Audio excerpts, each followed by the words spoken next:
something in a different language, just go ahead and just relax and just see what everybody else is doing, okay? What we're going to be working on tonight is we're going to be working on advanced kick techniques. Now, obviously, I thought that was going to scare a lot of people away, but I'm glad it did not. One thing to keep in mind is when we're working with these big heavy kicks, that they don't come because people didn't start training with these kicks because they were pretty. They started training with them because they were effective. Okay, and the effectiveness comes from a need. Okay, that need arose for needing to have running jump kicks, high kicks, spinning kicks. Now, basically what the custom was that, well, okay, first I'll ask this question. To understand martial arts, you need to understand military history. It's extremely important, military tactics and strategy, okay? I'm just going to go over it, okay? Sir? I won't sit you out there all alone, okay?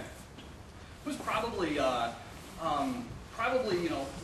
time that Taekwondo was starting to really congeal, we're talking several thousand years ago. What was the most fearsome thing on the battlefield?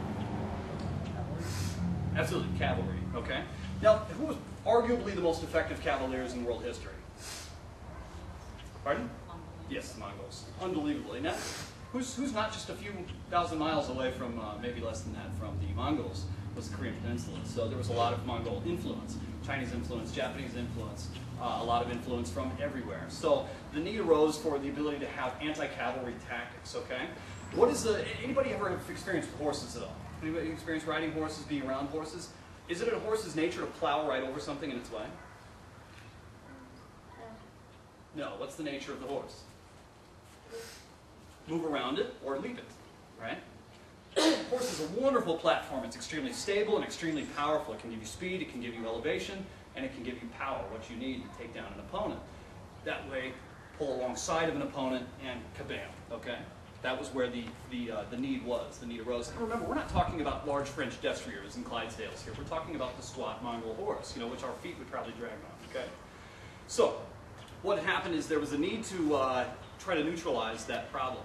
When the enemy was coming up alongside the target, to be able to take the enemy off of his horse, take his horse and run away. That's like opening the top on a tank, pulling a guy out and jumping in, okay? It was extremely, extremely powerful, okay? What is the biggest nightmare for, well, what's our cavalry of today? Nope. Tank's armor, okay? Is a tank any good if it gets surrounded by about 10 guys? 1 foot. Tank's all alone. No, it's in big, big trouble, okay? Just as a horseman is all alone by himself, is in big, big trouble if he gets attacked, okay? So, anti-cavalry techniques is what we're working with. These are anti-tank missiles we're working with here, okay? Heavy techniques designed with a very strong, very, very, very, very powerful part of your body to take out an opponent that is bigger, taller, and faster than you, okay? So, kicks do not come naturally. It's very hard. Most people don't kick higher than this their whole life, okay? So we're going to be working very unnatural techniques. It takes a lot of time, a lot of energy, okay? So, knowing that it's a difficult technique and some of them feel a bit unnatural, don't go too quickly, okay? So, we're going to have a lot of fun. We're going to be working on some of you. You're going to say, well, these seem like basics, but we're going to ratchet it up over the course of the night. Don't feel obligated to go to 10, all right? Feel free to keep it 1 or 2, all right? That option is going to be there. For anybody that wants to take it to 10, go for it. Your only limitation is safety, okay?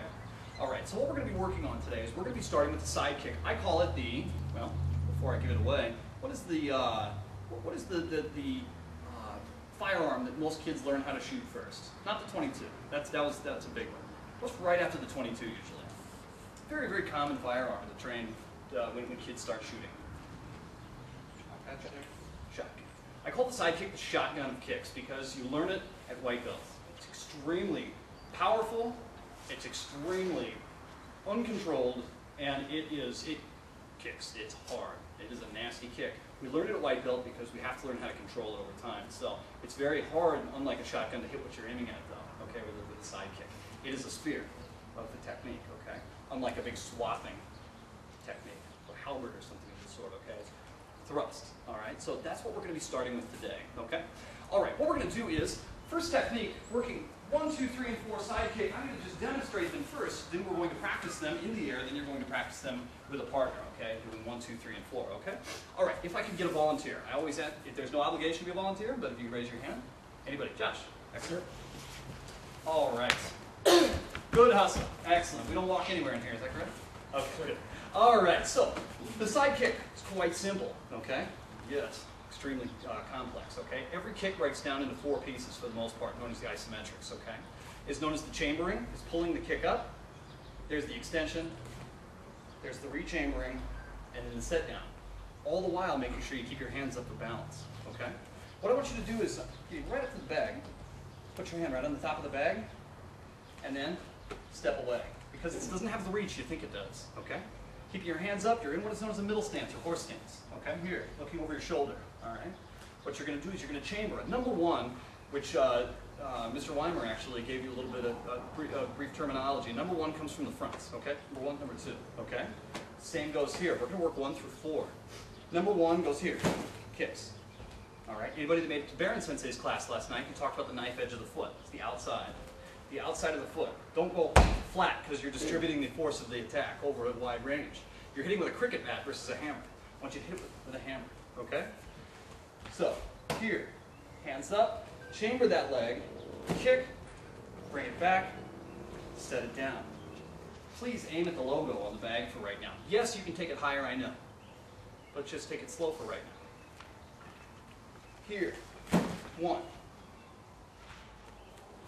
1. Don't go here. That's not a kick, okay? That's 1, number 1. Number 2 is gonna come from the back. You're like, well, what do you mean from the back? We're gonna turn around. We're gonna get a little further away now. We're gonna bring the back leg to the front and kick. 2. So you've got 1, and you've got 2. Naturally, as the numbers go up, the power goes up. Here, 2. Just like the power goes up.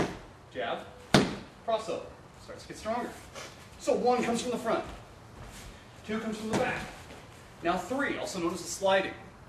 You're going to step together, kick there. Step together, kick. I don't want to see this.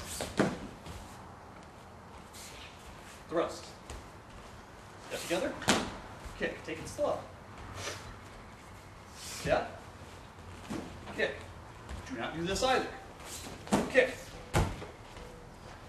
Recoil it back. Rechamber. So, 1 comes from the front, 2 comes from the back, 3 steps together, and 4. 4B. All right, turning backwards.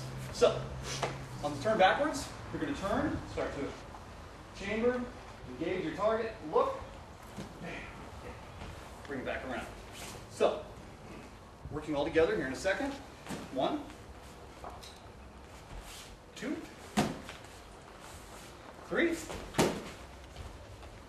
4. All right, so do you understand? Sir! Okay, everybody find a space on your own. Thank you, Josh.